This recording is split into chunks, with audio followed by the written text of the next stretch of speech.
Yeah, it was a disappointing loss. I think that we're playing some of our better football right now, which is I'm proud of the kids because we're playing better and just not winning, which gets difficult. But they continue to rebound and thought we got a better performance and continue to get better performance out of our quarterback, Pete Thomas, week in and week out. And so.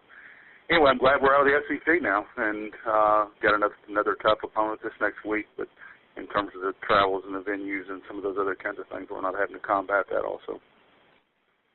Thank you, Coach. Our first questions come from Boone, North Carolina. Caller, please go ahead. Coach, this is Steve Bear with Tiger Democrat. Hi, I'm with Tiger Democrat newspaper in Boone. Just wondered, just looking at the numbers that are coming out of Appalachia in the last 3 weeks, over 500 yards of offense the last 2 games and 600 in one game. Any thoughts on that? It seems like a classic clash because your defense, I understand, is pretty good. Well, we are playing pretty well on defense, but you're right, we've got a huge challenge this week. I think that Scott's done a great job in terms of transition in their offense over the last few weeks, and you see kind of some of the adjustments that he's made in relation to his personnel and how he's utilizing it, and thusly because of that, they're putting up some significant yards. I think the offensive line's really playing well right now, and obviously that creates some issues. We're a little bit banged up because of some of the physical nature of the games that we've had here recently, and so we're going to have to respond well on defense.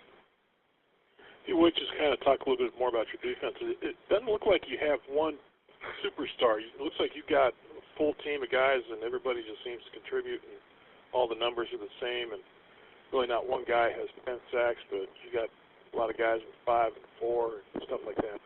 Yeah, I think it's kind of twofold. I would agree with you in the sense that we've got a lot of guys that have been in our defense for a while, and they've all kind of been starting, and they've kind of grown up together. But I think it's also a little bit of the nature of kind of we're a pressure-oriented defense, and we're going to bring a lot of pressures. And when you do that, sometimes different guys have to really rise up that week based off how the offense is going to try to attack you. And for the most part, our defense has played pretty well. We didn't play great in the fourth quarter against Texas State here a couple weeks ago, but they've played hard, and again, they understand our defense and kind of how it needs to operate. Just kind of looking at your depth chart, you have a position that's called H. I'm not exactly familiar with that. It's Mitch Lane that you have listed. What is his position? Is it comparable to something, or what are his responsibilities? Well, he's what we call the Hawk, and it's kind of a hybrid free safety linebacker. He's going to be down in the box at times, and then he's going to be in coverage at times, and he's kind of the quarterback of the secondary back there in relation to kind of getting people lined up. But he also has to be able to do an awful lot of things, and so, he needs to obviously assist the other guys in terms of getting where they need to be because a lot of it's off his fits, and then he's got to be a guy that really has a great feel for the game, and we're fortunate Mitch is really playing really, really well right now, and he's a good player, and he can run, and he's physical, and he's a good player. Just one last question about your defense. It's not a very big defense, just looking at especially the front line. You have a 280, but a couple ends, 280, 235, 244. I'm guessing you use a lot of quickness to make plays.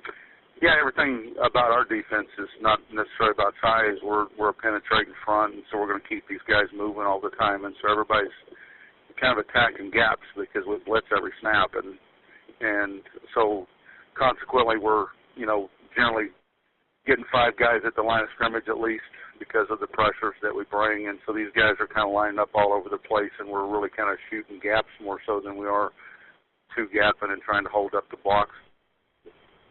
And just a quick question. Your offense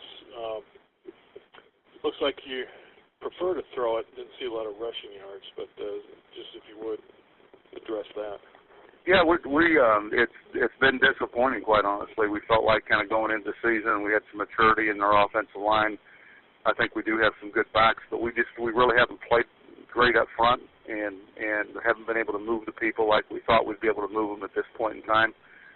tried to protect the quarterback a little bit, him being new, not putting a lot of pressure on him, and it didn't work here very well. And so over the last few weeks, we've kind of transitioned back to kind of our old structure of offense, and it's something I think our players are pretty comfortable with, and we have three, I think, really quality receivers. And, and Pete's growing up in this new offense, and while there's still a learning curve there, he's performing better and better every week with this stuff, and had, I think, a pretty good outing against Texas A&M.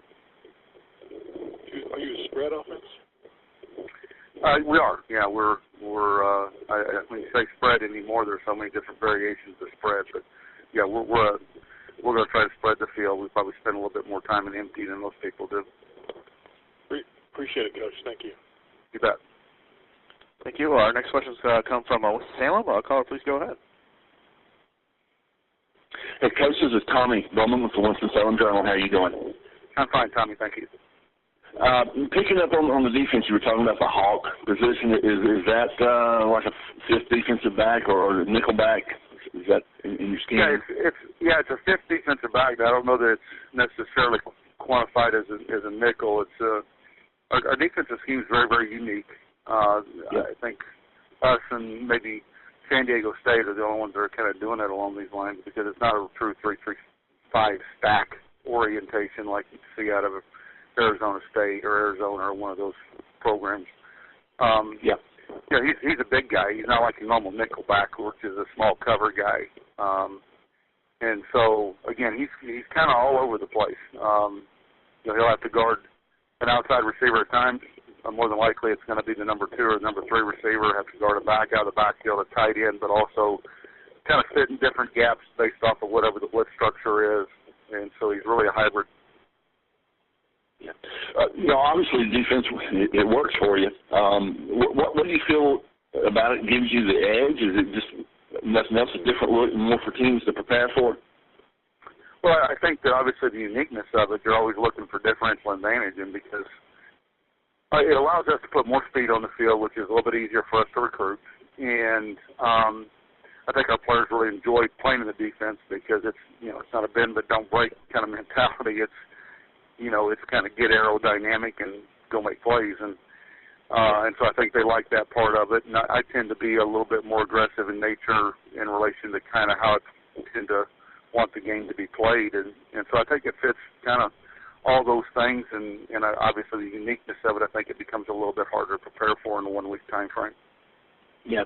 In general, this year, the success you have had on defense, is it more about the scheme, or you have a lot of veteran players, or you got the right talent fit, or what's been the big key? No, I think that it's a kind of a combination of those two things. I think that we've got a lot of guys that have played an awful lot of football for us, and they struggled a little bit when they were younger, as all the younger players do, and now we have a significantly mature group that have played an awful lot of football, and we've been able to recruit to it. And quite honestly, right now in college football, you win by having a great quarterback and playing great defense. And that seems to be part of the formula for having success. And so we've over-recruited on the defensive side in terms of numbers, because it was not like that when we first got here so much. And we lost a lot of players initially. And so we've over-recruited to that side. And I think we've kind of got that side taken care of a little bit better than maybe we have from an offensive perspective in terms of numbers and what have you. And so, we've addressed it and feel, the majority of this group is going to be back again next year and with another year of experience. Thank you, Coach. Appreciate it. My pleasure.